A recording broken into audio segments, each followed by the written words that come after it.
कुत्सितवाद, वाचो वेगम, वाणी के वेग को शासन में लीजिए, और मनशाह, मनोवेगम, मन का वेग आता है। ये देखूं, ये भोगूं, आदि आदि संकल्प विकल्प, इसके वेग को सह जाओ। कुछ नहीं बोलना, सहने का मतलब होता है कुछ नहीं बोलना। मन कह रहा मुझे ऐसा करना है, मुझे ऐसा करना है, मुझे ऐसा, कुछ नहीं बोलना। कुछ भी उसकी जलन जो हो रही है किसी से नहीं कहना, शांत गंभीर, खत्म। पर उपासक क्या करता है, जो कच्चा उपासक है, नहीं नहीं अब मेरे मन में आ रही, मेरे मन में जलन हो रही, मुझे ऐसा करना है, मुझे ऐसा नहीं। शांत, ना बोलना है जो मन में आ रहा है, ना उसकी जलन पर ध्यान देना है, अपने मंत्र नाम उपासना कर्तव्य में लगे रहो, शांत हो जाएगा। इसके शांत करने की युक्ति है, इसे मतलब मत रखो।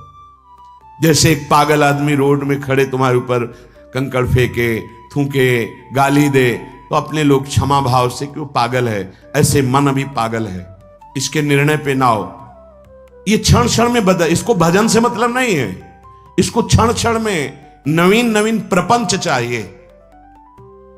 ये मनशा वेगम, मनोवेगम, इसका स्वरूप यही है, यही बंधन और मोक्ष का कारण है। ये क्षण क्षण में प्रपंच चाहता है। 5 ज्ञानेंद्रियों के द्वारा ये जाल रचा करता है जीव को फंसाने का। जहां हो, जैसी परिस्थिति में हो, बहुत अच्छी परिस्थिति भगवान ने दी, उसी परिस्थिति में भजन कर ले जाओ। परिस्थिति बदलने की जरूरत नहीं है, भजन करने की जरूरत है। भजन कर ले गए तो स्थिति बदल जाएगी, परिस्थिति नहीं। परिस्थितियां कहीं भी अनुकूल नहीं होती, स्थिति अनुकूल बनाई जाती। भजन के द्वारा स्थिति। जीवन में कभी कोई परिस्थिति ही ऐसी नहीं रही जिसमें भजन किया जा सके। जीवन में पूरे, अगर पूरे जीवन के तारतम्य को देखते हैं तो एक कष्ट की वेदी पर स्वाहा ही स्वाहा होता रहा है। जीवन की आहुति केवल कष्ट पर, और आज भी कष्ट ही कष्ट। फिर आप सोचोगे सुख किसे कहते हैं? ऐसे कांटों वाले पेड़ पर ऐसा सुगंधित फूल खिलता है कि जिससे परमात्मा मुग्ध हो जाता है। जीवात्मा नहीं, परमात्मा मुग्ध हो जाता है। वो ये मार्ग है। उस सुमन को लेकर वो अपने श्रृंगार में लगा लेते हैं। सुमन, सुंदर मन, ये कांटों पे खिलता है। जैसे गुलाब का फूल कांटों पे नहीं खिलता, हाँ ये कांटे हैं। हर द्वंद्व की पीड़ा को सहता हुआ जब उपासक आगे बढ़ता है तब सुमन खिलता है। उस सुमन को प्रियाजू अपने केश पास पे धारण करती है। उस सुमन को प्रियाजू अपने कर कमल में लेती है। अगर आप सहना नहीं सीखे, मांगे बनी रही हृदय की, ऐसा हो तो भजन हो सकता है, ऐसा हो तो भजन, तो लिख लो आप। मन बहुत चंचल है, इसको हर समय नवम नवम नवम, जहां जैसी परिस्थिति उसी में भजन करके निकल चलो। गृहस्थ में हो, विरक्त में हो, गांव में हो, शहर में हो, जहां जैसी परिस्थिति, परिस्थिति बदलने की कोशिश मत करो, स्थिति बदलने की कोशिश करो। जिनको लगता है परिस्थिति बदल जाएगी तो भजन होने लगेगा, नहीं। भजन होने लगेगा तो किसी भी परिस्थिति में भजन होने लगेगा। भजन नहीं तो किसी भी परिस्थिति में नहीं होगा, पक्का समझ लीजिए। इसलिए मनोवेगम, ये जो मन का वेग आ रहा है, इसको आप सहना सीखो और प्रियाजू पर भरोसा रखो। उनको जैसी परिस्थिति देनी होगी दे देंगी ना, भरोसा रखो। अगर मांग मुख से निकाल दी तो अधूरापन साबित हो जाएगा कि हमको ये खाना पीना, ये हमको पहनना, ये ऐसी परिस्थिति, ये ऐसी छोड़ दो। जोई जोई प्यारो करे सोई मोहि भावे। शांत हो जाओ, मन के वेग को सह जाओ। क्रोध वेगम, महाप्रभु कह रहे कुत्सितवाद विकार है। समस्त विकारों में प्रधान विकार होता है काम। काम से ही क्रोध का प्रादुर्भाव होता है। क्रोध एक वृत्ति है जो आने जाने वाली, स्थायी कोई नहीं है। जिस समय आपके अंदर क्रोध आए, इस समय मौन होकर हट जाइए वहां से। तुरंत जाकर थोड़ा ठंडा पानी पिए। प्रभु के चरणारविंद की तरफ अपनी वृत्ति को ले जाने की कोशिश कीजिए। उस व्यक्ति से चिंतन हटाइए जिससे क्रोध आ रहा है, उस व्यक्ति की उस क्रिया से चिंतन हटाइए जिससे क्रोध आ रहा है। हट जाइए। ये क्रोध का वेग अगर आता रहा तो भजन करने पर भी अनुभव नहीं हो पाएगा। एक बार अच्छे से क्रोध आ जाए, अंदर हृदय जल जाए, तो 1 महीने भजन के प्रभाव को रोक देता है पूज्य बाबा के उसमें। फिर आप अगर 12 बार साल में आ गया तो क्या अनुभव में आ गया। इसीलिए 20-20, 50-50 वर्ष हो रहे हैं, कुछ अनुभव में नहीं आ रहा। बहुत सावधान। क्रोध हमारा नाश करता है, किसी और का नहीं। हमारे भजन का, हमारे हृदय के आनंद का, हमारी वृत्ति का बड़ा हल्का स्वरूप हो जाता है क्रोधी पुरुष का। इसलिए क्रोध को सहना है, उसके वेग को सहना है। वाणी के वेग, मन के वेग और क्रोध के। अगर क्रोध के वेग को सह गए तो अगला है हिंसा का वेग। वो अपने आप सह जाओगे, क्योंकि क्रोध से ही हिंसा होती है। हिंसा का वेग, वाणी के द्वारा बहुत हिंसा होती है। ऐसे कठोर वचन बोल दिए जाते हैं जो हृदय को चुभते रहते हैं। बाहर का डंडा लगा है, पिटाई हुई तो 2-4 दिन में ठीक हो जाएगा, लेकिन हृदय में जब पिटाई की जाती कठोर वचन के द्वारा तो 10 साल बाद अगर दिखाई दे तो फिर ये वो बोला था, ऐसा बोला था, वो हृदय में घाव बना रहता है। वाणी का हिंसात्मक स्वरूप प्रायः क्रोधी जनों में ही पाया जाता है। अगर क्रोध वेग को सह गए तो वाणी के द्वारा हिंसा नहीं होगी, और मन के द्वारा मलिन हृदय में हिंसा का भाव होता है कि चलो हम वैष्णव में मारेंगे तो नहीं, पीटेंगे तो नहीं आपको, लेकिन भगवान तुम्हारा नाश करेंगे, भगवान बहुत जल्दी, ऐसा भाव मन में, ये भी हिंसा है। शरीर के द्वारा तो ना वाणी के द्वारा, ना मन के द्वारा, ना शरीर के द्वारा। क्यों? उसके हृदय में भगवान बैठे हैं, हमको उनको रिझाना है, हमें निर्दोष होकर भगवत प्राप्ति करनी है। ये हजारों दोषों की पंक्तियां यहां हैं। कोई कह दे हम निर्दोष हैं, हमें लगता है कि यही सबसे बड़ा दोष है।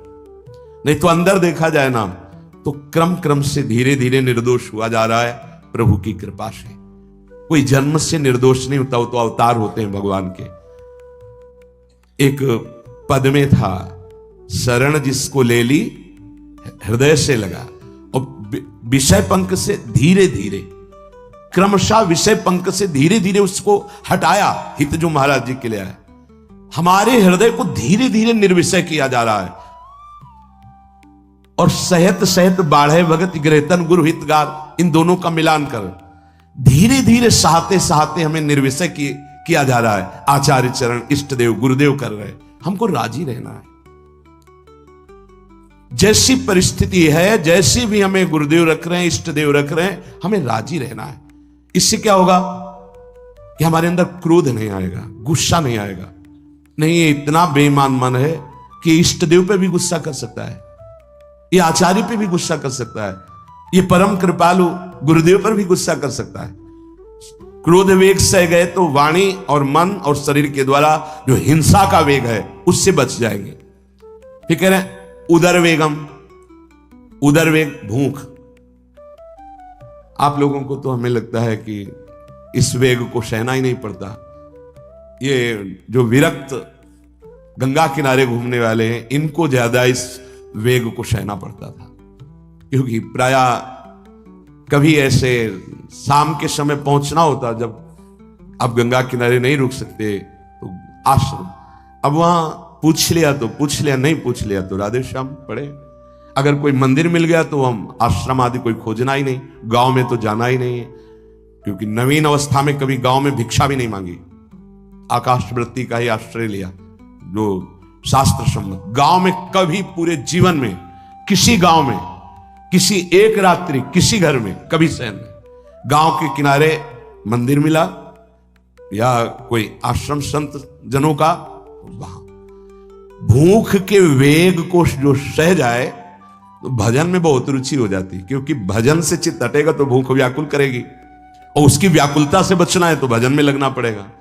और आपको सच्ची कहते हैं कि कई कई दिन भोजन न मिलने पर भी शरीर में गंगा जल के कारण कभी कमी महसूस नहीं हुई।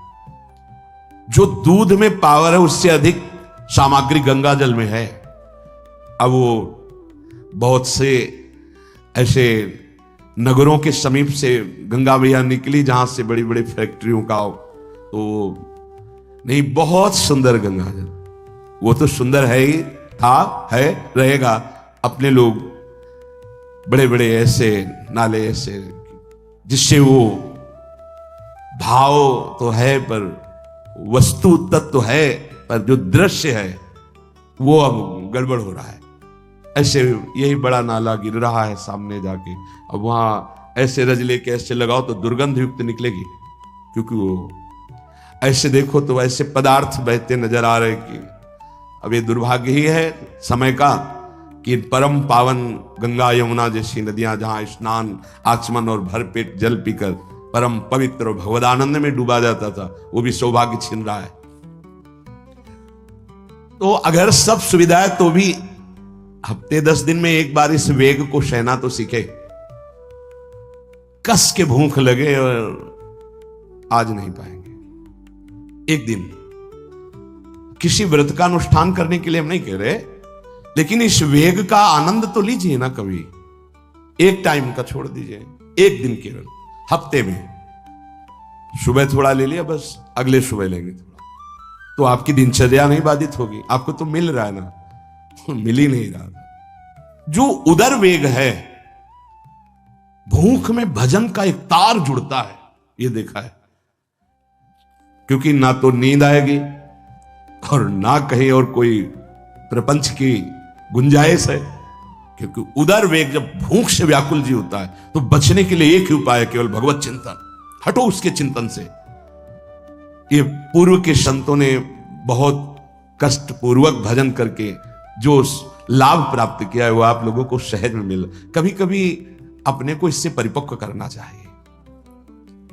जैसे शास्त्रीय पद्धति में महीना में 2 तो व्रत ही हैं, 15 दिन में एक एकादशी, 15 दिन में एक एकादशी। वो इसीलिए रखा गया है सार्वजनिक रूप से कि वो संयम को ना कर पाए तो 15 दिन में एक दिन संयम पूर्वक पवित्र भजन। अपने लोग जानबूझकर हफ्ते में एक टाइम छोड़ दें या एक दिन कभी ऐसे, तो उदर वेग को सहते हुए भजन। उदर वेग देख लो, उदर वेग को सहने के लिए तो अगला जो बात कह रहे हैं वो अपने आप सह जाओगे। जैसे क्रोध वेग को सह गए तो हिंसा वेग पर आप शासन कर लेंगे, ऐसे उदर वेग को सह गए तो उपस्थ वेग को सह जाएंगे। उपस्थ वेग कहते हैं जनेंद्री के कामोपभोग को। जब पेट में भरपेट भोजन ही नहीं है ना, तो और कुछ चिंतन ही नहीं रहा। यौवन अवस्था, जवानी ऐसे भगवान ने काटी है, याद ही नहीं रहा कि संसार का कोई सुख होता है।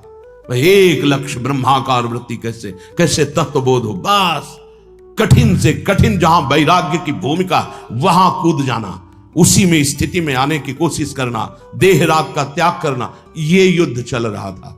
बड़ी कृपा है। उपस्थ वेग, इसका जनेंद्री का वेग आता है।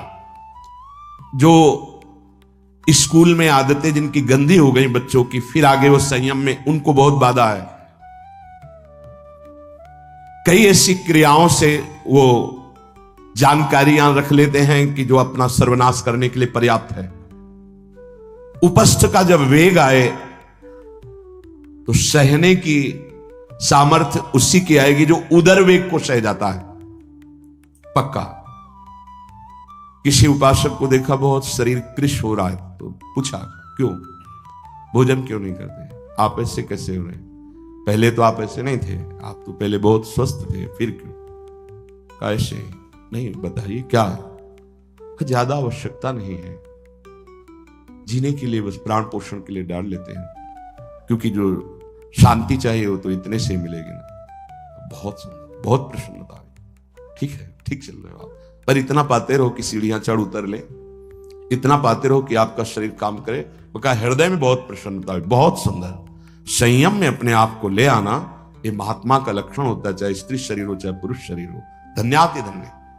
आप अपने आप को कस दीजिए, यही तो राग त्यागना ही। जो जवानी में अपने आप को जला दिया वो बुढ़ापे में चमकता है, ध्यान रखना। जो जवानी में उद्दंडता में समय व्यतीत किया वो बुढ़ापे में गंधाता है, ये भी ध्यान रखना। गंधाता, वो अंदर जो दुर्गंध के पौधे थे ना, वो सब दुर्गंध फैलाते हैं। पूज्य श्री पंडित गया प्रसाद जी महाराज जी ने कहा, गृहस्थी में होते हुए भी 40 और 45 के बीच में काम विजयी हो जाना चाहिए, नहीं तो जीवन बिल्कुल बर्बाद हो जाएगा। जो कुछ गृहस्थ धर्म की सेवा है 40-45 के बीच तक हो जाए, मतलब 20 से 25 से ब्याह हुआ आपका, 40-45 तक लड़का बच्चा, इसके बाद अखंड ब्रह्मचर्य धारण कर लो। 40-45 से संयम में हो जाओ तो तुम्हारा जीवन सार्थक हो जाएगा। पूज्य पंडित गया प्रसाद जी महाराज। बहुत जरूरी है उपस्थ जनेन्द्री के वेग को सहना, पर हर वेग अपने आप में बहुत कठिन है, पर एक दूसरे से इसका तारतम्य है। यदि उदर वेग रसेंद्री को आप शासन में ले लिए तो जनेन्द्री को आप शासन में ले लेंगे, और अगर रसेंद्री को शासन में ले लिया तो जनेन्द्री को शासन में ले सके असंभव, पक्का। और जनेन्द्री रसेंद्री के सब खिलवाड़ चल रहे तो परमार्थ और भगवत प्रेम प्राप्ति तो सब अभ्यास जिनका भगवदाकार हो गया है वो विषयान ग्रहणंत मुंचंत हुआ।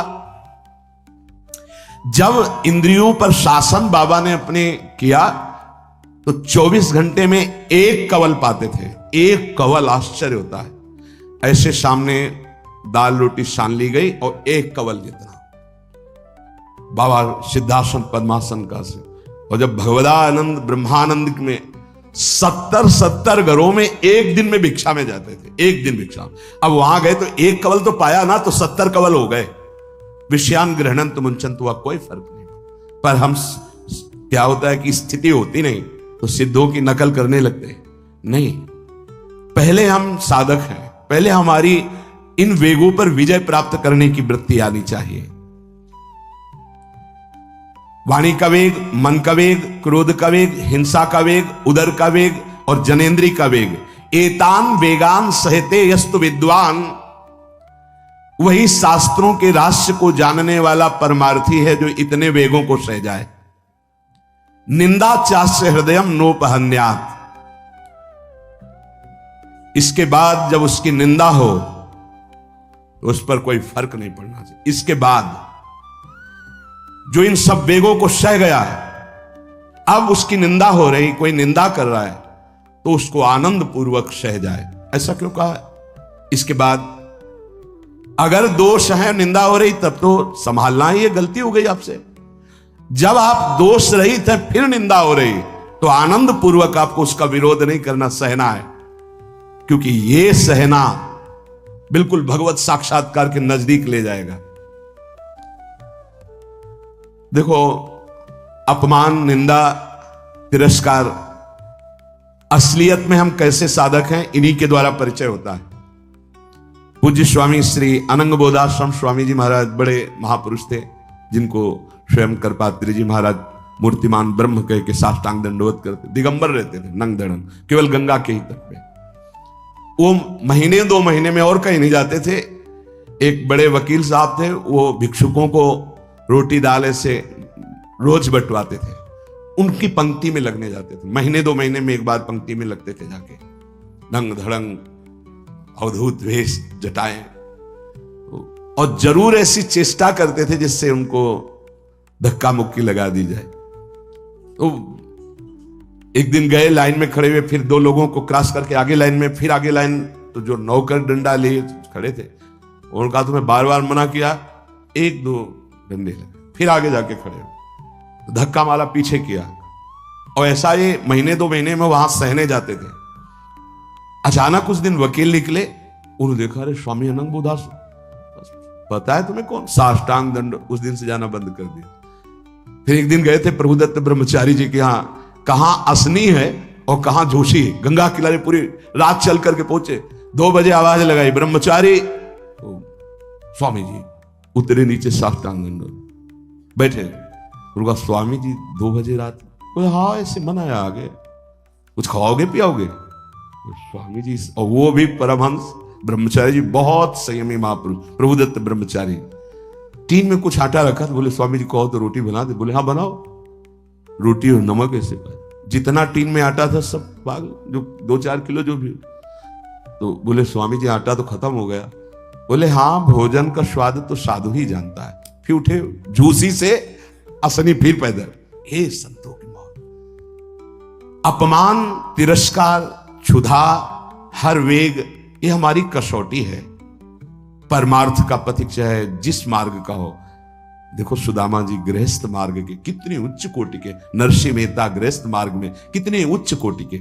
एक कभी तो सौभाग्य ऐसा प्रभु देते जब कोई हमारी निंदा करता है, ये सौभाग्य है, हमें सहने का सौभाग्य मिलता है। कभी तो कोई अपमान करता है जब, तो भगवान से प्रेरित होकर वो सौभाग्य मिलता है। ये साधक को उस समय चिड़चिड़ा नहीं होना चाहिए, उस समय मुस्कुराना चाहिए कि आज मेरी स्थिति का थर्मामीटर डाला जा रहा है, कैसे हो, नहीं आनंदित है।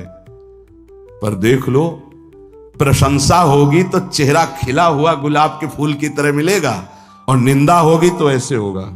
ऐसा नहीं होना चाहिए। नहीं करत जे अनसहन निंदक, तीनों पे अनुग्रह कियो। इसीलिए पूज्य बाबा कह रहे कि इसके बावजूद, अर्थात समस्त वेगों को सहन करने के बावजूद तुम्हारी जब निंदा हो और उसको सह जाओ, तब तुम परमार्थ के सूरवीर योद्धा कहे जाओगे। विपत्ति में सब साथ छोड़ देते तो हृदय के भी साथी साथ छोड़ते हैं, ध्यान रखना। जब विपत्ति आती है तो मन भी साथ देना बंद करने लगता है, विपरीत जाने लगता है, बुद्धि भी विपरीत जाने लगती है। इसलिए जो विपत्ति में अपने धैर्य और साहस को ना खोकर अपने सिद्धांत से चलता है उसे महात्मा कहते हैं, चाहे वो गृहस्थ हो चाहे विरक्त हो। ध्यान दीजिए, संपत्ति में अनुकूलता में तो सब सावधान होने की कोशिश करेंगे, बड़ी कृपा है भगवान की। यहां कह रहे हैं विपत्ति में सब साथ छोड़ते हैं, ये जीवन में देखा है। विपत्ति में ना तो बाहरी कोई साथ देता है और ना मन साथ देता है, उस समय भजन साथ देता है, भजन।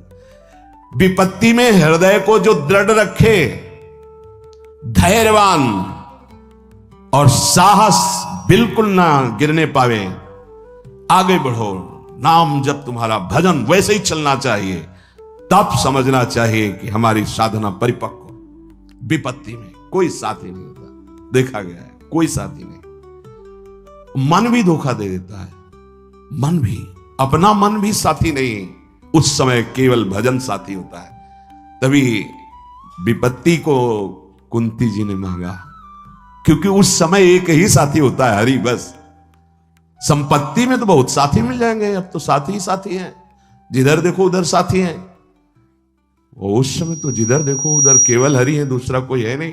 ये बड़ा सुख मिलता है जब तिरस्कार और विपत्ति एक साथ होती है, तो सीधे प्रभु से फोन में बात होती, सीधे प्रभु होते हैं कि आपके सिवा को। इसीलिए बहुत प्रवीण है कुंती माता, इसीलिए कहा कि मुझे विपत्ति दीजिए जो हर कदम में आपका स्मरण कराती है। अच्छा, प्रभु जब कृपा करते हैं तो ऐसी विपत्ति देते हैं कि अंतिम श्वास तक वो बनी ही रहती है, अंतिम श्वास तक बनी रहती है। हर कदम पर जैसे गार्ड रखा जाता है ना, सावधान, यहां से ऐसे ऐसे ऐसे, हर समय विपत्ति महारानी सावधान, तुम्हारा जीवन कभी भी नष्ट हो सकता है, किसी भी क्षण नष्ट हो सकता है, इसलिए हर समय लक्ष्य पे रखो अपनी दृष्टि, प्रिया प्रीतम पे। ये कृपा होती है। तो उपासक को जब विपत्ति मिले, सब साथ छोड़ दें, मन भी ना लगे, तब धैर्य और साहस दोनों को सुरक्षित रखते हुए साधना में समय आया है, परीक्षा आई है, फेल मत हो, धैर्य पूर्वक डटे रहो, निकल जाएगा। ये तूफान है, मन का तूफान है, माया का तूफान, निकल जाएगा, आगे बढ़ो। अगर भूल गए तो इससे बड़ी कोई हानि नहीं होगी, ध्यान देना। साहानिस्तन महच्छिद्रम सा चांद्र जड़ मूढ़ता यन्मुहूर्तम क्षणार्धम वा वासुदेवम न चिंतयेत। अय उपासक, वो मुहूर्त, वो आधा क्षण जिसमें आप अपने प्रभु को भूल गए, किसी भी प्रकार से अपमान को देखकर, निंदा को सुनकर, विपत्ति के जग सबसे बड़ी हानि हो जाएगी। आधे क्षण के लिए भी प्रभु को नहीं भूलना।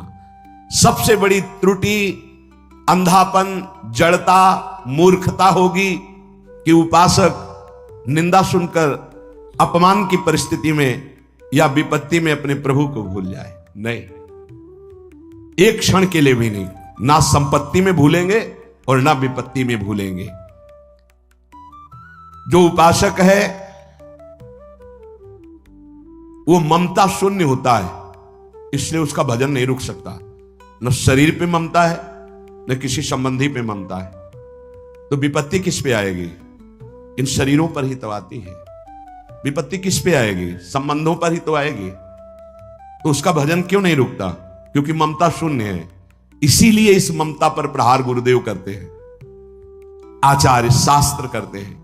ममता शून्य बनो, अपनी ममता केवल प्रियालाल से। तो भारी विपत्ति में भी हमारी ममता सुरक्षित श्यामा श्याम से, उनका चिंतन चलता है। एक एक कदम पर वो मुस्कुराते नजर आते हैं, जब किसी का सहारा नहीं होता, किसी का भरोसा नहीं होता, कोई अपना नहीं होता है। ये जानबूझ करके किया जाता है। नहीं तो संसार में सबके कुछ न कुछ अपने होते हैं। संसार में कुछ न कुछ सपने होते हैं और कुछ अपने होते हैं। जानबूझकर सब सपने मिटाए जाते हैं और सब अपनेपन मिटाए जाते हैं। हमारा स्वप्न भी प्रभु होते, कल्पना, भावना, चाहत, गति जो हमारे प्रभु होते हैं, और हमारा अपनापन भी प्रभु से होता है। अब व्यवहार में सब अपने हैं।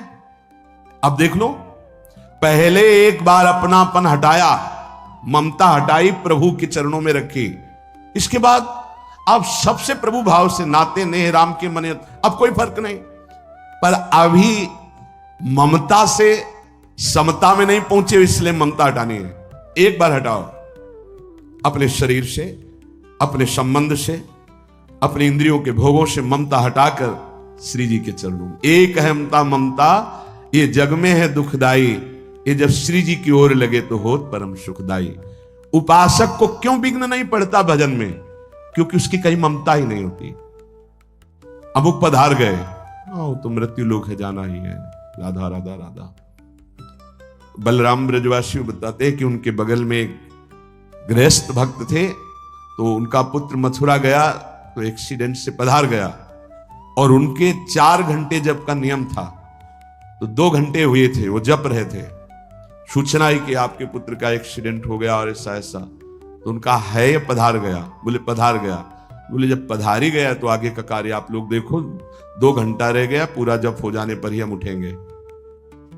पूज्य श्री मुखिया जी महाराज, जो इस समय गाते हैं, राधा वल्लभ जी, इनके पिताजी बड़े मुखिया जी का, जहां राधा वल्लभ जी के सामने हारमोनियम में ऐसे हाथ रखा और एक बार राधा वल्लभ जी को देखा, आंख बंद की, तो समाज पूरी होने के बाद ही आंख खुलेगी। इतने में सूचना है कि आपके बड़े पुत्र को अग्नि के द्वारा ऐसा, तो शरीर पूरा हो गया। तो बस राधा वल्लभ जी की तरफ देखा, आंख मूंद ली, पूरी समाज करने के बाद ही। क्यों? क्योंकि ममता शून्य है। ममता युगल चरणारविंद में राधा वल्लभ लाल जी की जाने का समय निश्चित है, चला गया। अब हम श्री जी की सेवा में उसका मंगल ही होगा। ये आना बड़ा कठिन है, ममता का त्याग होना बड़ा कठिन।